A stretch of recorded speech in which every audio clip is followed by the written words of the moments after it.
বন্ধুরা, রাজমা একবার এভাবে বানিয়ে খেয়ে দেখো বন্ধুরা। ভাত রুটি সবকিছুতেই পারফেক্ট আর খুবই লোভনীয়, দারুণ টেস্টি হয়েছে। খুব সহজভাবেই বানিয়ে নিতে পারবে। দেখতে থাকো বন্ধুরা, সাথে থাকো। নমস্কার বন্ধুরা, মিনা ব্লগ এবং রান্নাতে তোমাদের সবাইকে স্বাগত। নিশ্চয়ই সবাই ভালো আছো, সুস্থ আছো। আজ আমি তোমাদের দেখাবো রাজমা বানানো। রাজমাটা দেখো আমি রাত্রে ভিজিয়ে রেখেছিলাম আর ভালো হয়ে এটা ফুলে গেছে। রাজমাগুলো আমি ভালো করে ধুয়ে তুলে নেব। আর এটা ভালো করে ধুয়ে তুলে আমি প্রেসারে এটা গুনে গুনে 4টে সিটি দিয়ে সেদ্ধ করে নেব। এতে দেবো দেখো সামান্য লবণ আর হলুদ দিয়ে ভালো করে সেদ্ধ করব, যাতে মানে ডালটা রান্নার সময় একটু ঘাঁটা ঘাঁটা হয়। তার জন্য দিলাম কতটা জল, 1 বাটি রাজমা, তার জন্য রাজমার ওপরে সামান্য একটু জল আছে, দিয়ে দিলাম পরিমাণ মতো লবণ আর সামান্য একটু হলুদ দিয়ে আমি এটা ঢাকা দিয়ে সেদ্ধ করব। আর সেদ্ধ করতে করতে আমি এদিকে মশলাটা বানিয়ে নেবো। দেখো কী কী নিয়েছি। 2টো টমেটো নিয়েছি কেটে, আর টমেটো 2টো দিয়ে দিলাম, আর 1 ইঞ্চি মতো আদা কুচিয়ে দিলাম, আর 5টা রসুনের কোয়া দিলাম। ভালো করে এটা আমি বেটে নেব। মিক্সারের সাহায্যে বাটবো, তোমরা চাইলে শিলেও বাটতে পারো। দেখো কেমন বাটা হয়ে গেছে, রেডি হয়ে গেছে আমার মশলা। এদিকে দেখো আমার রাজমাও সেদ্ধ হয়ে গেছে। কেমনভাবে সেদ্ধ হয়েছে, একদম ভালো হয়ে সেদ্ধ হয়ে গেছে। এদিকে কড়াইতে আমি তেল বসিয়েছি, তেলটা গরম হয়ে গেছে। দিয়ে দেবো মিডিয়াম 2টো পেঁয়াজ কুচিয়েছি, একদম সরু সরু করে। পেঁয়াজগুলো একটু ভালো করে লাল করে ভেজে তুলে নেব। আর পেঁয়াজটা ভাজার জন্যে পেঁয়াজ দিয়েছি, সামান্য আমি লবণ দেবো যাতে তাড়াতাড়ি ভাজা হয় আর মুচমুচেও হবে।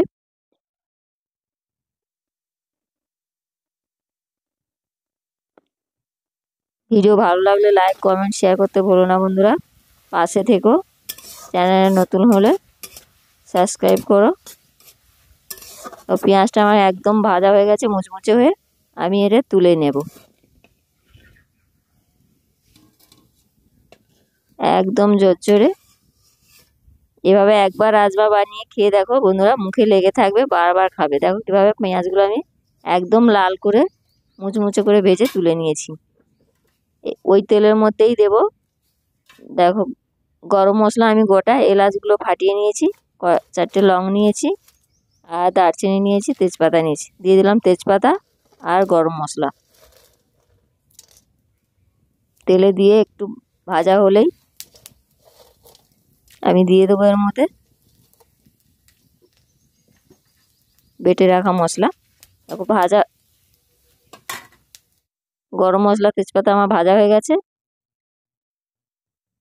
দিয়ে দিলাম বেটে রাখা মশলা, আর ভালো করে এই মশলাটা আমি কষিয়ে নেব। ততক্ষণ কষাবো যতক্ষণ না এর কাঁচা গন্ধ চলে যায়। আদা রসুন আছে, টমেটো আছে, ভালো করে কষাবো। কষানো হলেই আমি এর মধ্যে দেব স্বাদ মতো লবণ। আমি এখানে 200 গ্রাম রাজমা নিয়েছি। তোমরা যে যেমন পরিমাণে বানাবে তেমন পরিমাণে মশলা বানিয়ে নেবে। দেখো নিয়েছি গুঁড়ো মশলা। একটু কষানো হতেই আমি এর মধ্যে দিয়ে দিলাম হলুদ, লঙ্কা আর জিরে গুঁড়ো। দিয়ে ভালো করে আবারও আমি কষাবো মশলাগুলো। মশলাগুলো কষাতে কষাতে একদম দেখবে ভালো হয়ে কষানো হয়ে যাবে। পুরো রস মানে এর যে জলটা আছে পুরোটা শুকিয়ে যাবে। আর দিয়ে দেবো মিক্সার দিয়ে, এতে আমি মিক্সারে মশলাটা করেছিলাম। এটা ধুয়ে সামান্য জল দিয়ে দিলাম। এটা দিয়েও এই জলটা দিয়েও আবারও আমি ভালো করে মশলাটা কষিয়ে নেব। যতই মশলা কষাবে আর যত হবে ততই সুস্বাদু হবে।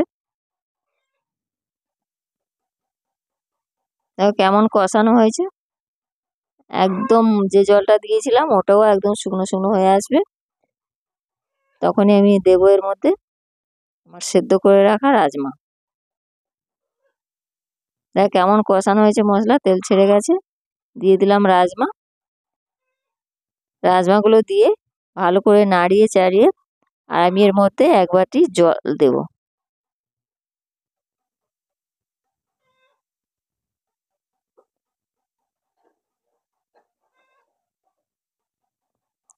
তোমরা যে যেমন ঘন পাতলা খাবে তেমন পরিমাণে জল দেবে।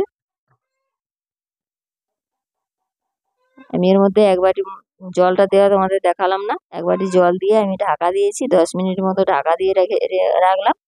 আর দেখো খুলেছি ঢাকা, কেমন হয়েছে। রাজমা একদম সেদ্ধ হয়ে গেছে, ভালো হয়ে ফুটে গেছে। আর আমি দিয়ে দেবো ভেজে রাখা আমার ওই পেঁয়াজ ভেজে রাখা পেঁয়াজগুলো দিয়ে আমি দেবো এর মধ্যে ধনিয়া পাতা কুচি। তোমরা যারা মিষ্টি পছন্দ করো মিষ্টিও দিতে পারো, আমি দিলাম না। ধনিয়া পাতা কুচি দিয়েই আমি ভালো করে একটু নেড়ে চেড়ে এটা নামিয়ে নেব। রেডি হয়ে গেল আমার রাজমা। কত সুন্দর হয়েছে।